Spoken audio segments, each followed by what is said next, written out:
প্রভু আমারো প্রিয় আমারো পরম ধন হে। হ্যাঁ, এই মুহূর্তে এসেছি সেই প্রভুর স্থানে। আমরা ঈশ্বর, আল্লাহ বা গড যেই নামেই তাকে সম্বোধন করি না কেন, তিনি তো সর্বশক্তিমান। তিনি সর্বদাই বিরাজ করছেন সর্বত্র আমাদের মঙ্গল সাধনের জন্য। আমি পরীক্ষিত এই মুহূর্তে উপস্থিত রয়েছি চন্দননগরের সর্বাপেক্ষা প্রাচীন ধর্মালয়, অর্থাৎ এটি ইসলাম ধর্মালয় একটি, যেটি 1824 সালে স্থাপিত হয়েছিল। আমার সামনে এই মুহূর্তে রয়েছেন এই ধর্মালয়ের মাননীয় ইমাম সাহেব জনাব আব্দুল খালিদ মহাশয়। আমি রয়েছি এই মুহূর্তে হাসনু মিয়া ওয়াকাব স্টেট উর্দিবাজার, চন্দননগর, হুগলির আমাদের চন্দননগর শহরের সবথেকে বড় মসজিদে। যে মসজিদটি প্রথমেই বললাম 1824 সালে স্থাপিত হয়েছে এবং পরবর্তীকালে 1898 সালে মসজিদের ইতিহাসে একটি গুরুত্বপূর্ণ অধ্যায় রচিত হয়েছে। কি সেই অধ্যায়? এছাড়াও আরও নানান অজানা তথ্য এই মুহূর্তে জানার জন্য আমি এই মুহূর্তে উপস্থিত হয়েছি ইমাম সাহেবের কাছে। ইমাম সাহেব নমস্কার। নমস্কার। আজকে আমরা এসেছি তো ইসলাম ধর্মের এই সব থেকে বড় এই মসজিদে আমাদের চন্দননগর শহরের মধ্যে। তো আপনি যদি আমাদের এই যে মসজিদটা, যেটা চন্দননগরের সব থেকে দ্রষ্টব্য একটি স্থান, তো সেটা সম্পর্কে একটু আমাদের যদি একটু ওয়াকিবহাল করান, একটু যদি বলে যে এই মসজিদটা আমরা জেনেছি 1824 সালে স্থাপিত হয়েছে এবং তার পরবর্তীকালে বেশ কিছু বছর তো মসজিদের যেমন কাজকর্ম চলে এবং 1898 সাল এই মসজিদের ইতিহাসে অন্যতম একটি গুরুত্বপূর্ণ সময়। কেন সেটা, বা 1824 যখন স্থাপিত হয়েছে কি পরিপ্রেক্ষিতে সেটা স্থাপিত হয়েছে, কি কি ঘটনার পরিপ্রেক্ষিতে, বা তার ইতিহাসটা কি, মসজিদ স্থাপনের ইতিহাসটা কি, একটু যদি আমার দর্শক বন্ধুদেরকে বলেন। बहुत अच्छी बात आपने हमसे जो है सवाल किया है और बड़ी खुशी हो रही है कि हमारे यहाँ रहे हुए 20 साल से ज़्यादा का उम्र बीत रहा है इस मस्जिद में, लेकिन ऐसा किसी ने सवाल नहीं किया था। हम आपको खुशामदीद कहते हैं और हम आपको मुबारकबाद देते हैं कि आपके दिल में ये बात आया कि पुरानी तारीख को उजागर किया जाए। और हकीकत यही है, सच्चाई इसी में है कि हम लोगों की हर कुछ छिपी हुई पुरानी ही तहजीब, पुरानी ही तमद्दुन, पुरानी ही तारीख में है। तो इसलिए अभी ज़रूरत है कि उस पुरानी तारीख को उजागर किया जाए। কারণ পুরনের উপরেই তো আমরা আগামীর ভবিষ্যৎটা নির্ভর করছি এবং এই ক্ষেত্রে অবশ্যই রবি ঠাকুরের সেই গানটাই মনে পড়ে গেল, পুরানো সেই দিনের কথা ভুলবি কি রে হায় ও সে, আমরা ভুলবই না কখনো, আমরা তার জন্য তো সেই ইতিহাসটা জানতে চাইছি।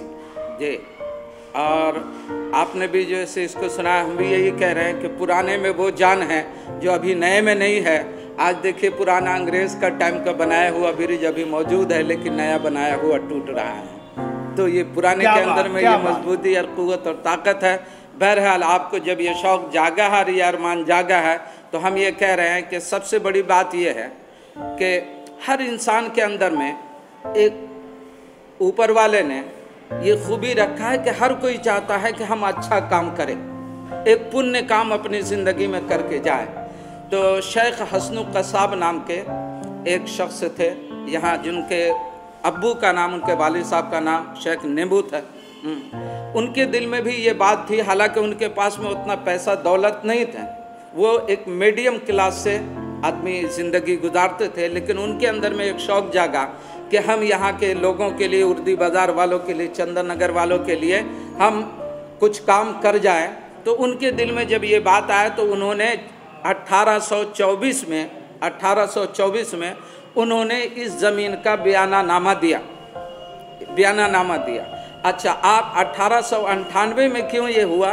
ये जिस प्लॉट पे अभी हम और आप बैठ करके हैं, ये 1824 में बयानानामा दे करके और यहाँ पे उन्होंने मस्जिद बनाया, लेकिन पैसे की कमी की वजह कर वो रजिस्टरी नहीं हो सका था। वो रजिस्टरी हुआ 1843 में, यानी 1843 में। तो 1824 में क्या ये क्या मिट्टी का बनाया हुआ मस्जिद था ना? नहीं, वो कैसा था? उडन था ना? नहीं बता रहे, वो जो बना हुआ था पहले का जो ये चूना और सुर्खी के ऊपर में जो काम रहता है, वो बना हुआ था ये मस्जिद। और उसको 1843 में जो है उन्होंने इसको बजाबते रजिस्ट्री इस प्रॉपर्टी को, जो कि 1 बीघा से ज़्यादा प्रॉपर्टी है, इसको उन्होंने 1843 में रजिस्ट्री किया। और इसी तरीके से सेकंड प्लॉट है जिसको कि उन्होंने 1880 में, थर्ड प्लॉट है उनको 1895 में। जब ये तीनों संपत्ति को एक जगह रजिस्ट्री हो गया 1895 में, सब ये हो गया, तब उन्होंने 1898 में एक डीड बना करके कानूनी शक्ल दे करके ये पूरी संपत्ति मस्जिद की है। और ये मस्जिद के भाड़ा बसा करके यहाँ पे मस्जिद को चलाने उलाने के लिए इसका ये काम किया जाए। তো আমরা জানতে পারলাম বেশ পরিপক্ক রূপেই কিন্তু এই মসজিদটা সেই সময় 1898 সালে কিন্তু তখন এটাকে আইনত আনা হলো যাতে মসজিদটা খুব সুপরিকল্পিতভাবে পরিচালিত হতে পারে। এবং তখনকার মানুষের সত্যি দূরদর্শিতার সাংঘাতিক ছিল। তখনকার মানুষরা তখন ভেবেছিলেন যে না, এইটা ধর্মপ্রাণ মানুষের জন্য এটা একটা আশ্রয়স্থল হোক এবং সেখানে সকলেই আসুক। তো আমি এই প্রসঙ্গেই বলবো যে এই মসজিদ মানে আমরা সকলেই জানি নানান রকমের তো উৎসব পালন হয়। তো আপনাদের ইসলাম ধর্মের যারা মানুষরা আসেন, তো এখানে কি কি উৎসব পালন হয়ে থাকে একটু জানা। बहुत अच्छा कि ये आम आदमी के अंदर में ये जानकारी नहीं है कि मस्जिद में ये समझता है कि जिस तरह और दूसरे स्थानों में बहुत तरह के प्रोग्राम होते हैं, लेकिन यहाँ मस्जिद जो है, मस्जिद कहा ही जाता है उसको सजदा की जगह, यानी जहाँ नमाज पढ़ी जाए। तो मस्जिद में और कोई दूसरा उत्सव नहीं होता है, यहाँ में सिर्फ नमाज होता है। बहुत ज़्यादा हुआ तो यहाँ पे आलिम आए या कोई जानकार आए तो वो थोड़ा सा वक्तव्य जो है सो उन्होंने वो, लेकिन नमाज दीन के बारे में रखे। बाकी यहाँ में और कोई नमाज को छोड़ करके दूसरा कोई उत्सव मस्जिद में नहीं होता। আচ্ছা, তাহলে ঈদ বা এই ধরনের যেগুলো আপনাদের উৎসব রয়েছে ইসলাম ধর্ম মানুষদের জন্য, তো সেইগুলো মানুষরা তাদের বাড়িতেই পালন করে থাকেন জেনারেলি। তাহলে সেটা ये जहाँ भी इच्छा वहाँ ये करते हैं। मस्जिद के अंदर में ईद होता है, लेकिन ईद की नमाज होती है मस्जिद में। ईद का खाना पीना मस्जिद में नहीं होता है। सवाई लच्छा कुरमा कुछ नहीं होता है मस्जिद में। मस्जिद में सिर्फ ईद की नमाज होती है। जिस तरह रोज़ाना 5 वक्त नमाज होता है, इसी तरह ईद का भी 2 रकत नमाज होती है। ईद में और बकरीद में 2 रकत नमाज। এইটা এই যে প্রথাটা আপনার সব মসজিদের ক্ষেত্রে একই কথা? हाँ, एक ही मस्जिद तो मस्जिद होता है, वहाँ सिर्फ इबादत होती है और कुछ नहीं होता है, नमाज होती है और कुछ नहीं। পবিত্র তীর্থক্ষেত্র এবং সেইটাকে কিভাবে পবিত্র রাখা যায় সেটা কিন্তু সত্যি ইসলাম ধর্মপ্রাণ মানুষেরা সেটাকে তারা বজায় রাখেন, প্রতিনিয়তই তারা সেটা চেষ্টা করে যান। আমার পরবর্তী প্রশ্ন থাকবে যে এই যে মসজিদ কিভাবে বর্তমানে পরিচালিত হচ্ছে। ये मस्जिद का जिस तरह के पहले बताया कि इसकी ज़मीन भी है, उसमें टेनेंट लोग हैं और टेनेंट लोग जो भाड़ा उठता है उससे मस्जिद चलता है ये। হ্যাঁ, এবং বর্তমানে তো ওয়াকফ বোর্ডের আন্ডারে এই মসজিদ রয়েছে। হ্যাঁ, তো হ্যাঁ, সেখান থেকে কি তারা কোনো নির্দেশ পাঠান যে বছরে আপনাদের এইগুলো পালন করতে হবে বা এই কর্ম আপনাদের এই কাজগুলো আপনাদের করতে হবে? কি ধরুন বলছি আমাদের চন্দ্রনগর থেকে কেউ হয়তো আরব দেশে তারা ঈদের মূল যেটা আপনাদের তীর্থক্ষেত্র হজ করতে যাচ্ছে, তো সেখানে তারা যোগাযোগ করবেন কোথায়? নিশ্চয়ই তারা আগে আপনাদের সাথে যোগাযোগ করবেন, আপনারা সেই নাম পাঠাবেন।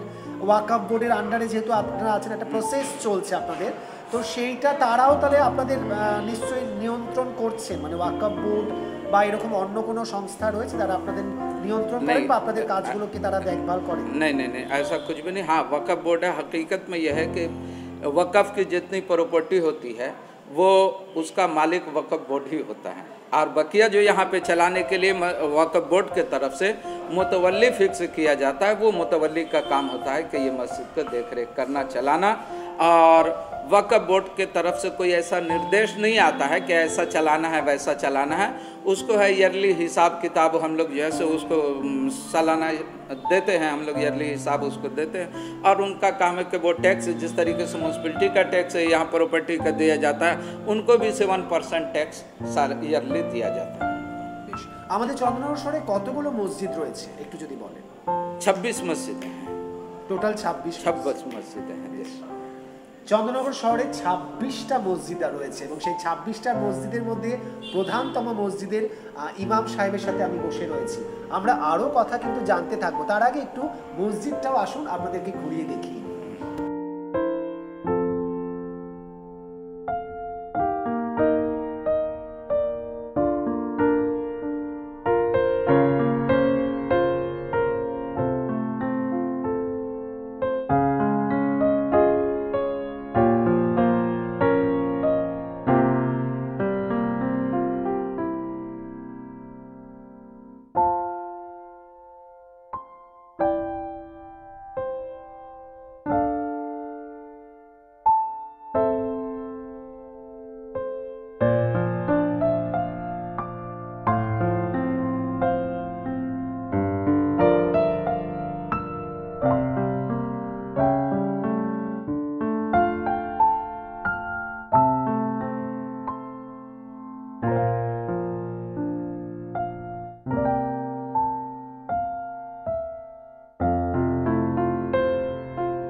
আচ্ছা, আমরা ঘুরতে ঘুরতে এইখানটা এসেছি, এইটা কি আমরা দেখতে পাচ্ছি? এইটা একটা খাট মতো রয়েছে, এইটা সম্পর্কে একটু যদি বলেন। হ্যাঁ, इसको बोला जाता है जनाजा का खाट।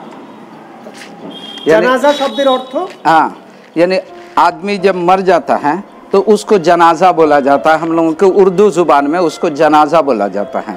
तो उनका ये जो ऊपर टीन वाला देख रहे हैं, ये जनाजा का नहलाने का है, और उसमें जो कब्रिस्तान ले जाने का वो खाट है। সেটা কি মসজিদ থেকেই যায় এই জিনিসটা? हाँ हाँ हाँ, मस्जिद से, हर मस्जिद में रहता है ये। আচ্ছা, हर मस्जिद में ये इंतजाम रहता है। মানে তাহলে ধরুন কেউ তার বাড়িতে তিনি গত হলেন, তারপরে সেটা আপনাদের মসজিদে জানানোর নিয়ম রয়েছে? হ্যাঁ, মসজিদে জানাবেন, এখান থেকে অ্যানাউন্সমেন্ট হবে কি ওনার জানাজাটা কবে হবে, কেন সব লোকটা ওর মধ্যে আসতে পারেন, আর এইখান থেকে খাটগুলোটাও নিয়ে যাবেন। আর যদি চান করাবার লোকটা না থাকে তাহলে তার ব্যবস্থাটাও করা যায় এখান থেকে। আচ্ছা, বেশ।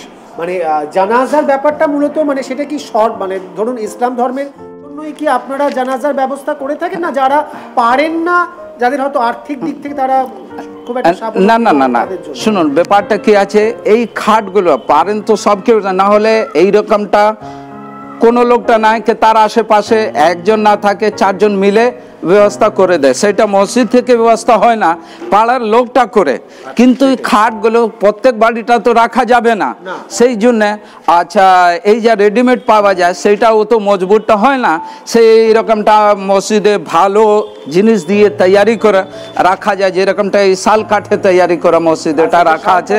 হ্যাঁ হ্যাঁ, তাহলে প্রত্যেক বাড়িটা তো রাখা, আচ্ছা সবকে ওটাই করে না, বাবা বাড়িতে রাখলে কি হবে, হ্যাঁ সেই জন্য মসজিদে এই ব্যবস্থাটা করে, সবার জন্যটা আছে এটা। আপনি বললেন উপরে যে এটা দেখতে পাচ্ছি এখানে স্নান করানো হয় মৃতদেহকে, যিনি চলে যাচ্ছেন, গত হচ্ছেন, তো সেই স্নান করানোর প্রসেসটা কি বাড়িতে হয় না সেটা কবরস্থানে গিয়ে হচ্ছে? না না না, সেইটা বাড়িতে যদি জায়গা থাকে, ওনার বাড়িতে এইরকম কে পাশের বাড়িতে জায়গাটা আছে তাহলে ওইখানে হয়ে যায়, না হলে মসজিদের পিছনেও জায়গাটা আছে সেইখানে করে নেয়, না হলে কবরস্থানেও এখন সরকার জায়গাটা তৈরি করে দিয়েছে, পানির ব্যবস্থাটা করে দিয়েছে, ওইখানে যার ইচ্ছা যেখানে সেইখানে করতে পারে, সুবিধা যাকে যেখানে।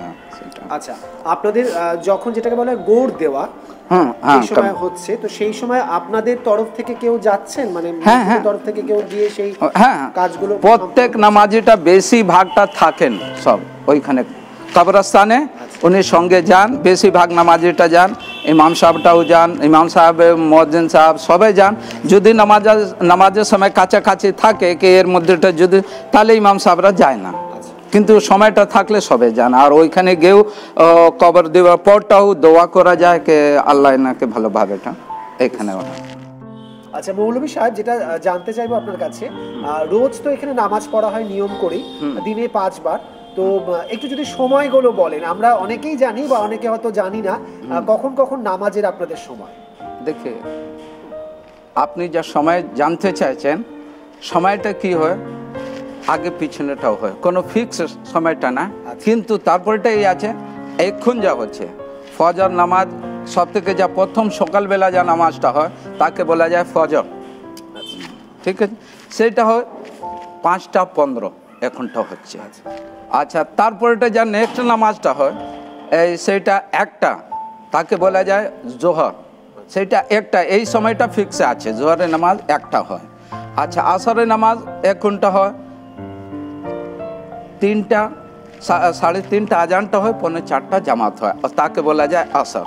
তারপর এটা হয় মগরিবের নামাজটা, মগরিবের নামাজটা এখনটা হচ্ছে 4:56, আর তারপর এটা হচ্ছে এশা নামাজ ওই 7:30 এখন হচ্ছে, শীতকালে 7টা হচ্ছে। শীতকাল এবং গরমকালে সময়টা আগে পিছেটা হয়, তার একটা সিস্টেম আছে, যেরকমটা সূর্য উঠে তার সময়টা চেঞ্জ হয়, ডুবে তার সময়টা চেঞ্জ, তার অনুসারে এইসব নামাজের ওয়াক্তটা রাখা যায়, এবং সেটা আপনি আপনার ধর্মপ্রাণ মানুষদেরকে জানিয়ে দেন, আগে থেকে জানানো হয় না? না, পুরো লিস্ট এই দেখুন, এটা একটা ক্যালেন্ডারটা টাঙ্গা আছে, ও পুরোটা, হ্যাঁ, আর তার বোর্ডটাও লাগানো দিয়ে যায় কে আজানটা কটা হবে, জামাত কটা হবে, সেটা বোর্ডে লেখা থাকে।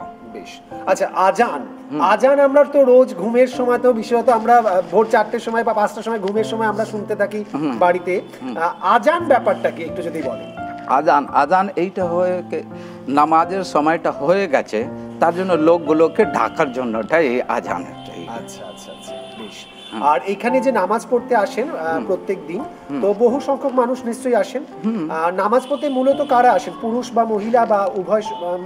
না না না, পুরুষ আসে মসজিদে নামাজ পড়তে, শুধু এখানে পুরুষটা আসে, মহিলাটা আসেন না। মানে কোনো মসজিদেই মহিলারা না, কোনো মসজিদে মহিলাটা, হ্যাঁ ওইটা আছে কি আগেকার অনেক পূর্ণ মসজিদ আছে সেইখানে মহিলা ব্যবস্থাটা করা আছে, সেইখানে যেরকমটা দিল্লি জামে মসজিদ আছে মহিলার জন্যটা আলাদা ব্যবস্থা করা আছে।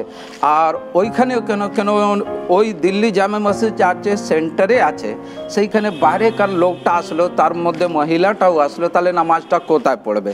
এখন এইখানেও চলে আসে, কোর্ট আছে, অন্য রকমটা অফিস আছে, ও দূর দূর থেকে সিঙ্গুর আসলো কি কোথায় বর্ধমান থেকে কোথায় থেকে লোকগুলোটা আসে, তাহলে এইরকমটা যখন সময়টা এসে যায় তাহলে পিছনে রুমটা আছে তার মাদ্রাসা বলা যায়, ও ফাঁকা থাকে, ওইখানে একটা রুমে মহিলাকে নামাজ পড়ার জন্য ওটা ব্যবস্থা করে দেয়, কিন্তু মসজিদের ভিতরে সেটা। আচ্ছা আচ্ছা, বেশ। আর আমরা যেটা জানি যে ইসলাম ধর্ম প্রাণ মানুষদের জন্য জাকাত অন্যতম একটি কর্তব্য পালনীয় কর্তব্য। জাকাত ব্যাপারটা কি একটু ডিটেলসে যদি জানেন? हाँ, बहुत अच्छी बात है। देखिए हर धर्म में